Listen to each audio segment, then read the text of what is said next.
Hello तेनू क्या सी ना दूए मुल्क की जनानी नाल ब्याह करो तो मसला बन जाता है।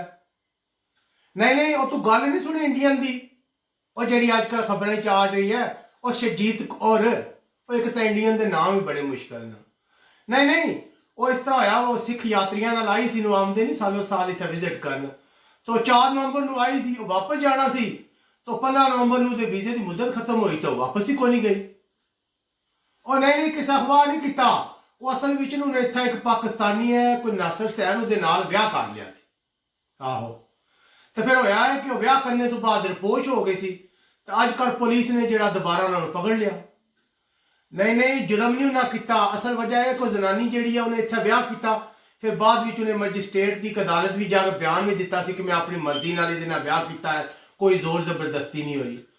तेन पता है इंडिया ने बाद विच आदे जी जोर जबरदस्ती की ने, मजहब चेंज करा लिया ने, उस जनानी ने अपना मजहब चेंज करके बाद विच अपना नाम जो नूर रख लिया।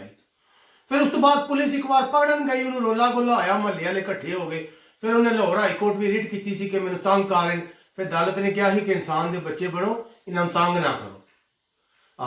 उस तो बाद होना कि उस तो बाद ये चक्कर सी कि अदालत ने कहा कि ठीक है मामला देखते हैं। उस तो बाद जो साढ़े सिक्योरिटी अदारे ना, पता ही इंडियन शहरी जो कोई भी होंगे, फिर जाहिर है वो अगर ब्याह कर लिया, ब्याह ना मसला नहीं, लेकिन एक तो बंदा इलीगल मुल्क में आया, वो विजिट वीजे ते आया, तो उन्हें अगर शादी कर ली है।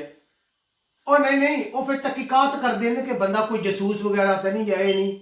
उस तो बाद फिर जो उन्होंने वकील है ना, जो कुड़ी की तरफों वकील से मदेई की तरफों शरजीत कौर की तरफों, उन्हें कहा चलो ठीक है तुम 15 नवंबर को इतने आओ, तो सारे बह के सिक्योरिटी अदारे थोड़े को सवाल पूछणगे, तो उस तो बाद तस्दीक हो जाएगी वह थोड़ा क्या चक्कर है। लेकिन उस तो बाद वो नस गई, और नस नस मतलब है भाई नसने का मतलब नहीं, मैं उन्हें रेस ला छी।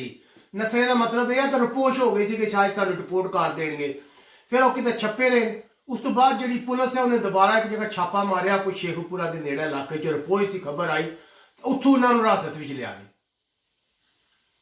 होना कि है हुकूमत को ये मसला नहीं, शादी करना मसला नहीं, उन्हें शादी कर लिया, लेकिन होना विजिट वीजे वास्ते जो आए न, तो उस तो बाद शादी कर गया, तो विजिट तुम किसी भी बाहर के मुल्क में वीजे तो उपर रहो तो रिपोर्ट नहीं कर देंगे, इनलीगल हो जाते हो।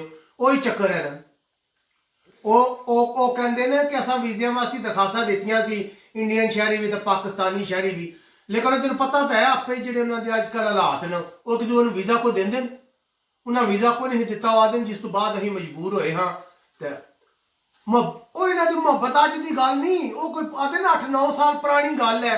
ये पहले जड़े नो टिकटॉक से भी एक दूसरे नाल मुहब्बत करते रहे, तो उस तो बाद इतना आके शादी की ने। होना कि हम जी जनानियों पकड़ लिया, उन्होंने रिपोर्ट कर देंगे, तो जना जो नासिर सैन है उन्होंने जो वापस पुलिस हिरासत भी रखने को सवाल जवाब करेंगे।